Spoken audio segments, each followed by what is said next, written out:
Hello everyone, आज का अपना टॉपिक है विमाओं के अनुप्रयोग का पार्ट नंबर 2।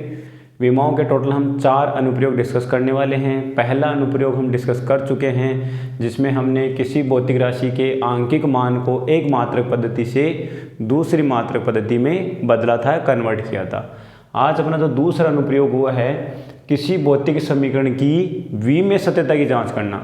कोई भी हमारे पास भौतिक समीकरण होता है वो विमीय रूप से सही या गलत, उसकी जांच हम करेंगे विमीय विधि द्वारा। क्लियर है? भौतिक समीकरण जो आपका दिया हुआ है भौतिक रूप से सही या गलत डजंट मैटर, हम उसको विमीय रूप से देखेंगे। तो विमीय रूप से देखने के लिए हमारे पास एक नियम होता है जिसे हम कहते हैं समघातता या समरूपता का नियम, प्रिंसिपल ऑफ होमोजेनिटी। इस टॉपिक को या इस नियम को समझेंगे तभी हम इस अनुप्रयोग को समझ पाएंगे कि किसी भी भौतिक समीकरण की विमीय विधि से हम सत्यता की जांच कैसे करें। उसके लिए ये नियम बहुत इंपॉर्टेंट है। उससे पहले पिछले वाला जो वीडियो था उसमें आप लोगों को होमवर्क दिया गया था जिसमें आप लोगों को ये कहा गया था कि गुरुत्वीय त्वरण जो होता है उसका एमकेएस मात्रक पद्धति में जो मान होता है वो होता है 9.8 मीटर पर सेकेंड स्क्वायर। क्लियर? ये फर्स्ट क्वेश्चन था हमारे पास में, इसको आपको कन्वर्ट करना था सीजीएस पद्धति में। तो 9.8 मीटर पर सेकंड स्क्वायर का जो मान होता है वो 980 सेंटीमीटर पर सेकंड स्क्वायर होता है सीजीएस मात्रक पद्धति में। कैसे कन्वर्ट किया, सीधी ट्रिक बताई दी आप लोगों को। यहाँ मीटर है, 1 मीटर में 100 सेंटीमीटर, सेकंड स्क्वायर आपका सेकंड स्क्वायर होता है। 100 को जैसे आप 9.80 से मल्टीप्लाई करते हो तो कितना हो गया 980 सेंटीमीटर पर सेकंड स्क्वायर। ये है एमकेएस में, यह है सीजीएस में मान। दूसरा क्वेश्चन क्या दिया था आप लोगों को कि जो गुरुत्वीय सार्वत्रिक नियतांक होता है, गुरुत्वीय सार्वत्रिक नियतांक कैपिटल जी, उसका मान एमकेएस पद्धति में हमने क्या बताया था 6.67 इंटू 10⁻⁻11। गुरुत्वीय सार्वत्रिक नियतांक का मान बच्चों हमने क्या लिखा था 6.67 इंटू 10⁻11। मात्रक क्या होता है इसका मात्रक होता है newton metre square divided by kilogram square. अब इसे हम कन्वर्ट कर रहे हैं सीजीएस पद्धति में। ठीक है ना, ये एमकेएस एसआई पद्धति में था, इसको हम कन्वर्ट करेंगे सीजीएस पद्धति में। तो देखो बच्चों इसका सिंपल सा लॉजिक क्या है, 6.67 इंटू 10⁻11 अपनी जगह रहेगा। 1 न्यूटन में कितने डायन होते हैं? न्यूटन जो है वो एसआई मात्रक है, तो सीजीएस में मात्रक क्या होता है डायन। 1 न्यूटन में हमने डिस्कस किया था कितना आया था 10⁵ डायन आया था। क्लियर यहाँ तक? मल्टीप्लाई में ऊपर क्या है मीटर स्क्वायर। 1 मीटर में कितने सेंटीमीटर 100 सेंटीमीटर। सर ये 100 सेंटीमीटर। बच्चों ध्यान रखना ऊपर स्क्वायर लगा हुआ है मीटर स्क्वायर, तो इसको आपको स्क्वायर लगाना है यहाँ पे। डिवाइड में क्या है किलोग्राम स्क्वायर। 1 किलोग्राम में कितने ग्राम 1000 ग्राम। तो यहाँ पर भी नीचे स्क्वायर है तो हमने स्क्वायर कर लिया। बस इसे हमें सोल्व करना है, जो फाइनल आंसर आएगा वो हमारे सीजीएस पद्धति में इसका मान हो जाएगा। तो देखो बच्चों यहाँ पे सीजीएस पद्धति में इसका मान कितना होगा 6.67 इंटू 10⁻⁻11 मल्टीप्लाई 10⁵ यहाँ है, 10⁴ यहाँ से हो जाएगा। 100 का स्क्वायर 10⁴ तो यहाँ ऊपर हो गया 10⁹ और ऊपर क्या है डाइन इंटू सेंटीमीटर का स्क्वायर, डाइन इंटू सेंटीमीटर का स्क्वायर। डाउन में क्या आएगा नीचे 10⁻3 ऊपर स्क्वायर 10⁻6। बच्चों ध्यान रखना नीचे 10⁻6 है और नीचे क्या हो गया ग्राम का स्क्वायर। अगर 10⁻6 को हम 9 से कैंसिल करें कितना आएगा 10⁻3 और 10⁻3 है 10⁻−11 है तो कितना बचा 10⁻−8। तो हमारा जो फाइनल आंसर है वो क्या हो गया 6.67 इंटू 10⁻8 डायन सेंटीमीटर का स्क्वायर डिवाइडेड बाई ग्राम का स्क्वायर। क्लियर है? ये हमारा फाइनल आंसर है। क्या आप लोगों के ये आंसर आया था? अगर ये आंसर आया तो इसका मतलब आपको पहला अनुप्रयोग अच्छे से समझ में आ गया कि कैसे हम कन्वर्ट करते हैं। अब हम बात करते हैं दूसरे अनुप्रयोग की। तो दूसरा अनुप्रयोग हमारे पास में क्या है कि कोई भी भौतिक समीकरण दिया हुआ है वह विमीय विधि से सही है या गलत है, इसकी हम जांच करेंगे आज। उससे पहले हम बात करेंगे कि समघातता का नियम क्या होता है, प्रिंसिपल ऑफ होमोजेनिटी। यही टॉपिक सबसे इम्पोर्टेंट है। उसके बाद हमें ये जो नियम है या जो आपका अनुप्रयोग है वो बहुत ईजी हो जाएगा। सबसे पहले हम बात करते हैं समघातता का नियम क्या होता है। समघात एक जैसी घात, एक जैसी घात का मतलब kilogram kilogram, kilogram square, metre square metre square, metre square क्या हो गया क्षेत्रफल, फिर से मैंने बोला मीटर स्क्वायर तो वो भी क्षेत्रफल। इसका मतलब ये कह रहा है कि अगर आपके पास विमाएँ सेम है, विमाएँ सेम किनकी होती है, जो भौतिक राशियाँ सेम होती हैं, तो इसका मतलब यहाँ समघातक का नियम क्या कहता है, समान प्रकार की भौतिक राशियों को जोड़ सकते हैं और समान ही भौतिक राशियों को हम घटा सकते हैं। हम क्षेत्रफल में आयतन को नहीं जोड़ सकते, आयतन में क्षेत्रफल को नहीं जोड़ सकते, घटा नहीं सकते, बल में बल को जोड़ सकते हैं, बल में हम द्रव्यमान को नहीं जोड़ सकते। तो जो समान प्रकार की भौतिक राशियाँ हैं उनमें हम समान प्रकार की भौतिक राशियों को जोड़ सकते हैं या घटा सकते हैं। तो हमारा समघातक नियम क्या कहता है, समान प्रकार की भौतिक राशियों को जोड़ा जा सकता है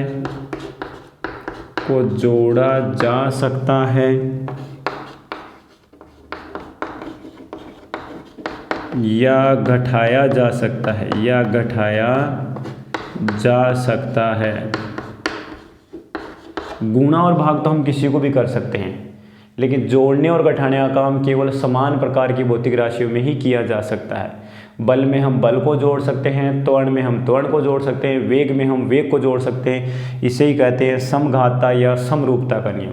इसका जो दूसरा रूल है या दूसरे तरीके से हम इसको क्या बोलते हैं, यदि हमारे पास में कोई भौतिक समीकरण दिया हुआ है, बच्चों मैंने लिखा है F = ma, ठीक है। तो एक चीज़ ध्यान रखना, इधर जो आपका F है इसकी विमा, मतलब आपका जो समीकरण दिया हुआ है इसके बाएं पक्ष की विमा, और इधर द्रव्यमान और त्वरण दोनों को मिला के जो विमा आएगी गुणा करने पर वो बल की विमा के समान होगी। इसका मतलब किसी भौतिक समीकरण में दाएं पक्ष की विमा और बाएं पक्ष की विमा बराबर है तो इसे ही हम कहेंगे कि जो दिया गया समीकरण है वह विमेय रूप से सही है।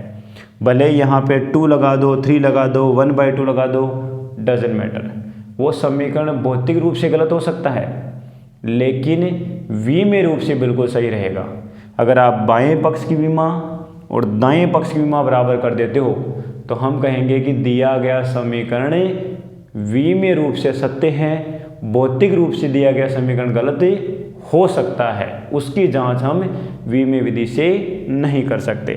तो इसके लिए हमें सबसे पहले एक चीज़ ध्यान रखनी पड़ेगी, ये नियम बहुत इंपॉर्टेंट है। यहाँ लिखा गया समान प्रकार की भौतिक राशियों को जोड़ा जा सकता है तथा समान प्रकार की भौतिक राशियों को घटाया जा सकता है। जा सकता क्या है, रियल में ही घटाया और जोड़ा जाता है। तो यहाँ सकता को हम हटा सकते हैं, जोड़ा जाता है और घटाया जाता है। क्लियर है? समान प्रकार की भौतिक राशियों को जोड़ा जाता है और समान प्रकार की भौतिक राशियों को घटाया जाता है। ये रूल है समघातता या समरूपता का नियम।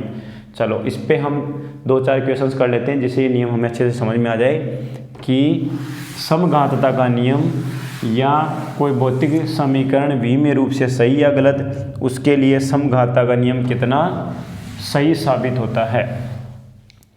तो बच्चों यहाँ पे एक समीकरण लिख देता हूँ मैं। क्वेश्चन नंबर 1 आपको दिया गया है कि गतिज ऊर्जा है जिसको 12 mv² द्वारा दिया जाता है। क्या यह समीकरण विमेय रूप से गलत है या सही, इसको आपको विमेय विधि से सिद्ध करना है कि सही या गलत। तो सबसे पहले हम बाएं पक्ष की विमा लेते हैं। देखो बच्चों, बाएं पक्ष की विमा, और बाएं पक्ष में क्या है, E है, मतलब ऊर्जा है, और ऊर्जा की विमा क्या होती है, m1L2 T⁻²। Equation first. अब हम बात करते हैं दाएं पक्ष की विमा। दाएं पक्ष की विमा, तो दाएं पक्ष की विमा हमने क्या देखा, हाफ है। हाफ तो स्थिरांक है, इसकी कोई विमा नहीं होती। द्रव्यमान की बात करें तो द्रव्यमान की विमा क्या होती है, m1। ये क्या है, वेग। बच्चों वेग की विमा क्या होती है, L1 T⁻⁻1। वेग बराबर होता है विस्थापन बटे समय।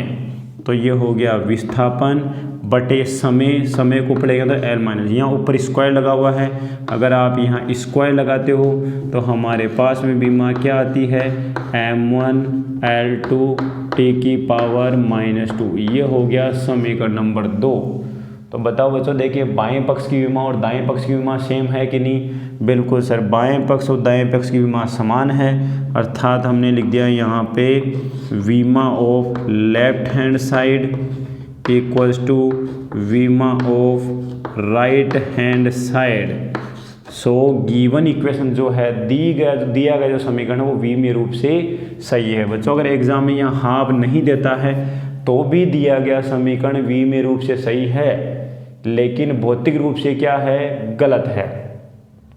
लेकिन हमें यहाँ पे भौतिक रूप से जांच नहीं करना, हमें यहाँ पे विमीय रूप से जांच करना है। तो विमीय रूप से ये समीकरण अभी भी सही है।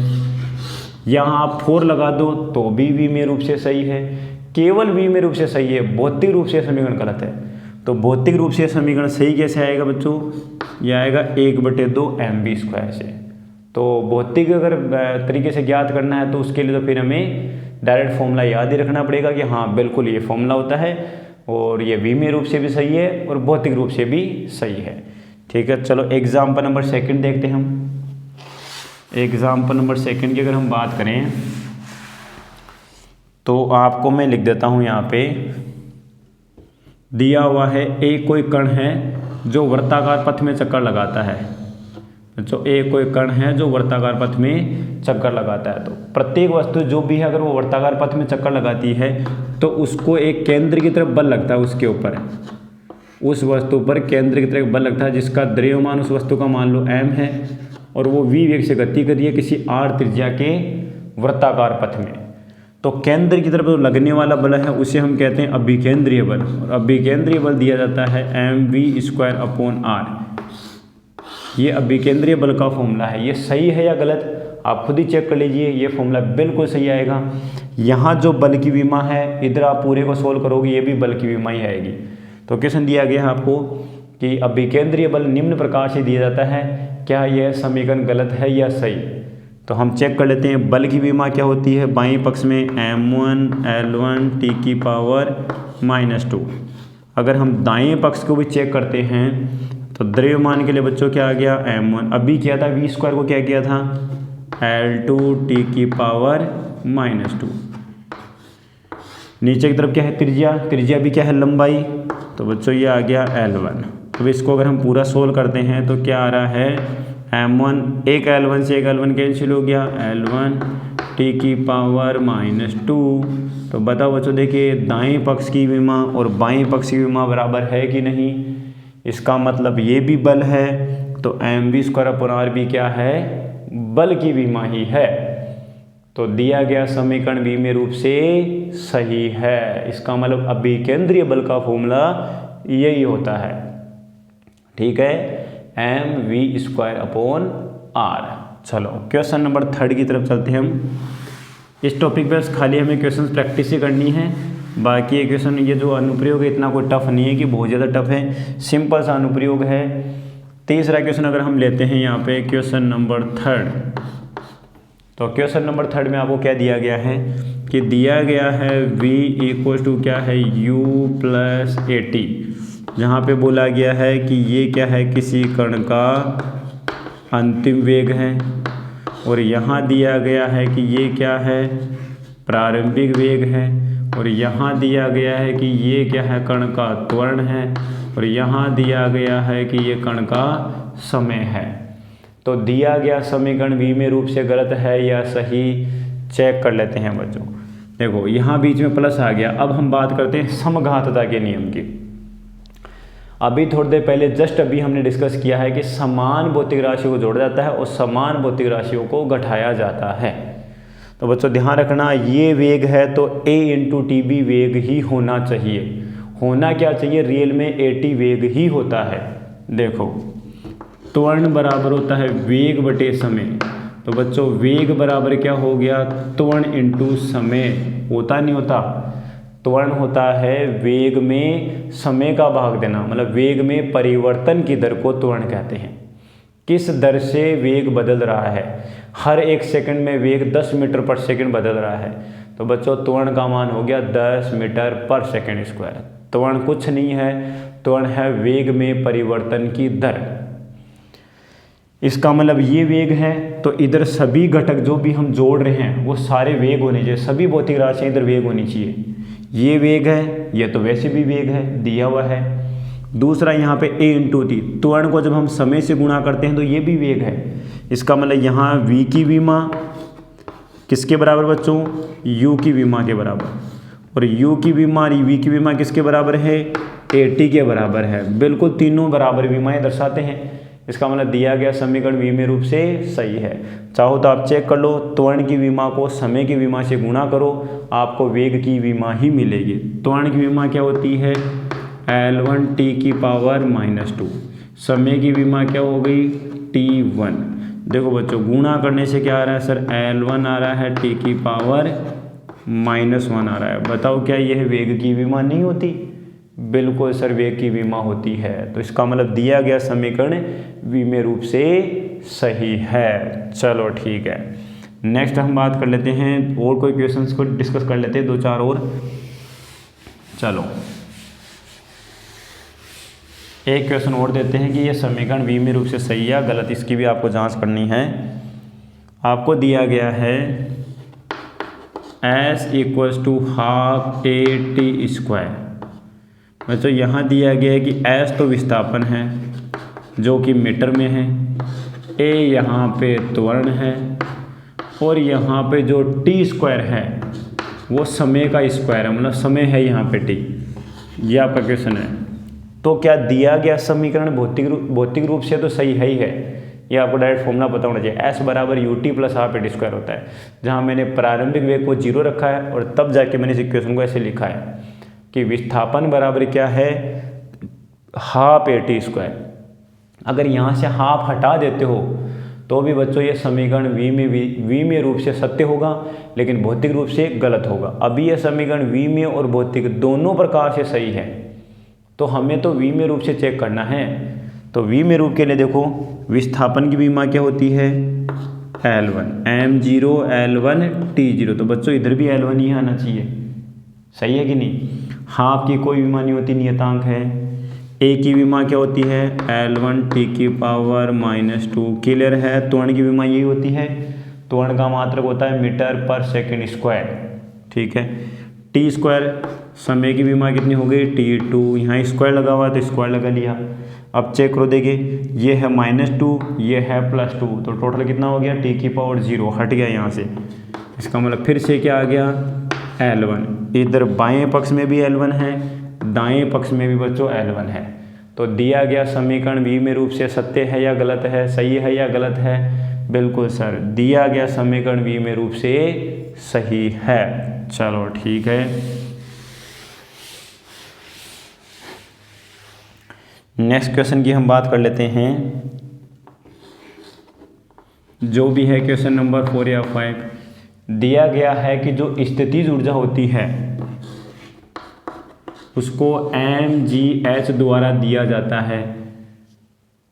जो गुरुत्वीय स्थिर ऊर्जा होती है उसे mgh द्वारा दर्शाया गया है। किसी पिंड को जिसका द्रव्यमान m है, पृथ्वी तल से उठाकर h ऊंचाई तक लाने में जो किया गया कार्य है वह स्थिति ऊर्जा में परिवर्तन के बराबर होता है। तो यहाँ पे जो किया गया कार्य है, जो स्थिति ऊर्जा वो mgh है। तो बताओ, देखिए ये दिया गया सूत्र विमीय रूप से सही है या गलत। ये जो हमें समीकरण दिया गया है यह विमीय रूप से गलत है या सही। तो ये ऊर्जा है, तो ऊर्जा की विमा क्या होती है बच्चों, m1 L2 t की पावर -2। ऊर्जा और कार्य की विमा सेम होती है। अगर हम यहाँ द्रव्यमान की बात करें तो द्रव्यमान की विमा m1। ये g गुरुत्वीय त्वरण चाहे गुरुत्वीय हो चाहे नॉर्मल त्वरण हो, त्वरण की विमा हमेशा सेम होती है। त्वरण की विमा क्या होती है, L1 t की पावर -2। ठीक है, क्लियर है यहाँ तक। ये लो, h ऊंचाई के लिए क्या हो गया, मीटर में, तो यहाँ लिख दिया L1। मतलब देखो ये आ रहा है m1 L1 कितना हो गया, L2, और ये कितना हो गया, t की पावर -2। बताओ बच्चों, देखिए बाएं पक्ष की विमा और दाएं पक्ष की विमा बराबर है या नहीं, बिल्कुल सर दाएं पक्ष की विमा और बाएं पक्ष की विमा बराबर है। इसका मतलब दिया गया समीकरण v में रूप से गलत है या सही? बिल्कुल, दिया गया समीकरण v में रूप से सही है। इस प्रकार हम जितने भी फिजिक्स में समीकरण दिए जाते हैं, भौतिक समीकरण, वो v में रूप से गलत है या सही, आप उसकी जांच कर सकते हो। अगर आप लोगों ने ये पता कर लिया कि वो समीकरण v में रूप से सही है, तो 99% आप ये भी चेक कर चुके होंगे कि वो समीकरण भौतिक रूप से भी गलत होगा या सही होगा।